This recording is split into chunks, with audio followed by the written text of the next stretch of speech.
Halo sobat investor, jumpa lagi di channel Investor Jelata. Kali ini kita akan bahas ya, masih anget nih, baru hari ini diputuskan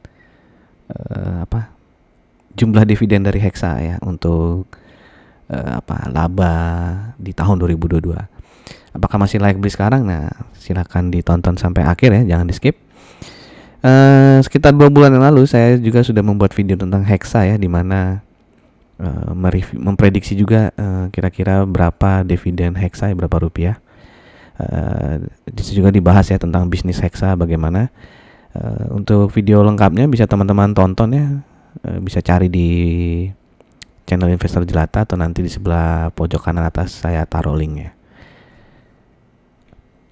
Oke, kita lihat dulu kepemilikan sampai dengan 30 Juni 2023 ya. Tidak banyak berubah sepertinya, di mana itu dikuasai oleh Hitachi Construction Machinery ya 48,59%, lalu Itochu Corporation 25%, dan Hitachi Construction Machinery Asia 5,07%, dan publiknya 21,29%. Kita flashback juga ke laporan keuangan tahun 2022 ya, di mana revenue-nya naik cukup banyak nih 43%, tapi profitnya turun ya 1,53%. Nah, kenapa bisa turun itu silahkan tonton di video yang 2 bulan lalu ya, di situ dibahas. Jadi untuk mempercepat waktu, jadi saya tidak bahas lagi di sini. Lalu kita lihat laporan keuangan kuartal 1 tahun ini ya dari Hexa. Nah, ini kuartal 1-nya Hexa ini itu sama dengan ini ya, laporan keuangan dari Januari sampai Juni nih. Jadi sini sampai Juni nih. Karena laporan keuangan Hexa itu mengikuti pelaporan keuangan di Jepang ya. Jadi kuartal 1 2003 ini berarti sampai Juni ya.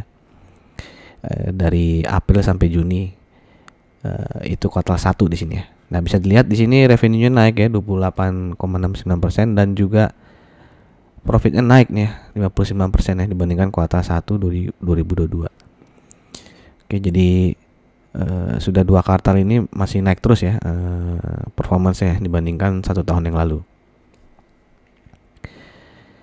Nah, kalau kita lihat laporan keuangan detail ya, nah ini kan sampai berarti dari Januari sampai Juni ya 2023, tidak ada yang aneh-aneh ya. Jadi penghasilan netonya memang naik nih ya. Ini dalam juta kalau nggak salah nih ya.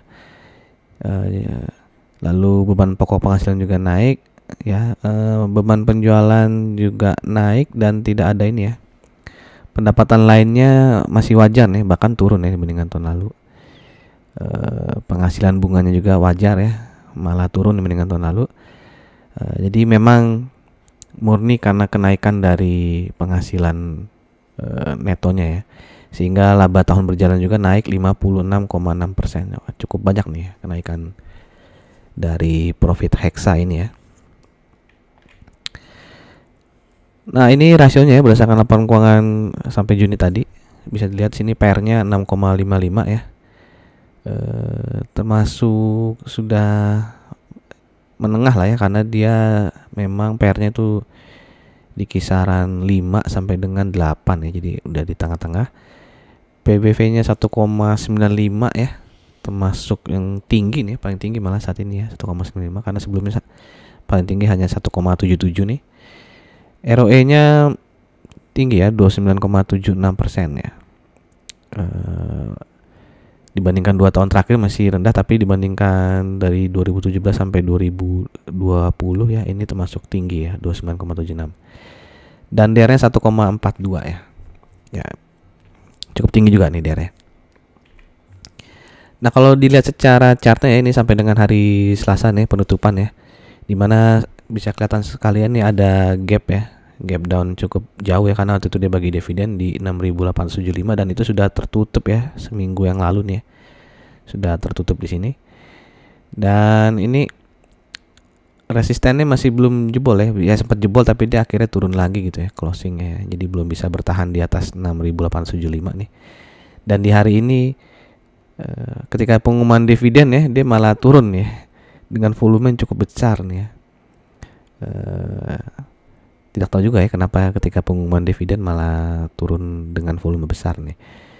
Nah, jadi ada support berikutnya itu di kisaran 6.375 sampai dengan 6.500 ya. Oke, secara overall masih uptrend ya Hexa ini. Nah, di video sebelumnya di 2 bulan yang lalu itu saya memprediksi dividen ya, jika optimis sekali itu 100% ya. Kenapa kalau optimis 100%? Karena dia sebelumnya pernah membagikan dividen payout ratio sampai dengan 270% ya di tahun 2020 nih. Oke, lalu kalau moderatnya ya 82% ya, itu dirata-ratain ya, karena sebelumnya dia di sekitar 80% ya, 80%, 88, 78, 84, 84 ya. Jadi kalau kita rata-ratain ya kira-kira di 82% ya. Dan kalau pesimis ya di 50% ya. Jadi kalau moderat itu Rp759, kalau pesimis Rp463. Oke, ini dari slide yang di 2 bulan lalu ya. Nah, sekarang berapa nih dividen kali ini ya? Nah, ini dividennya totalnya $41,29 juta ya, dimana itu berarti dividen payout ratio-nya 80% ya dari total laba bersih. Nah, kalau udah per sahamnya berarti mendapatkan 0,049162 US dollar ya. Ya, jadi kalau saya kalikan dengan ubah ke rupiah ya, dikalikan 15.350 itu 754,6 ya. Jadi prediksinya kan tadi kalau moderat lah, dividen payout ratio-nya 82% ya, alias Rp759. Nah, realisasinya tuh 80% ya, beda-beda tipis lah ya. Dan rupiahnya ya mirip ya, kalau tadi 759 ini 754,6. Dan dividen yieldnya ya, kalau menggunakan harga penutupan hari ini nih, berapa tuh? Rp6.650 ya. Berarti dividen yieldnya masih jumbo sekali nih ya, 11,3% ya. Dan hari ini saya juga bingung ya kenapa malah turun banyak ya. Apakah supaya semua orang ngejual gitu ya, ditakut-takutin ya. Mungkin banyak retailer yang belum tahu ya hari ini ada pengumuman pembagian dividen gitu. Jadi wah, turun banyak nih. Turun berapa persen tuh ya? Mungkin 7,45%-an mungkin ya. Ya intinya adalah kalau teman-teman besok membeli di harga penutupan seperti hari ini 6.650 ya, itu akan dividen yieldnya sekitar 11,3% ya. Sekali lagi disclaimer on ya, ini tidak ada ajakan untuk membeli ataupun menjual, saya hanya men-sharing info ya, khususnya info dividen Hexa ini. Bagaimana pendapat teman-teman, apakah layak dibeli ya besok nih ya? Langsung HK gitu ya HK tapi di 6.650 ya, atau 6.675 ya. Kalau besok langsung dibuka gap up ya silakan teman-teman cermati lagi lah ya, apakah dikejar atau enggak. Silakan tuliskan pendapat teman-teman ya terkait dividen Hexa ini ya, apakah layak dibeli Hexanya atau tidak ya. Oke, demikian saja informasi dari saya, sampai jumpa lagi di video-video berikutnya. Salam jelata.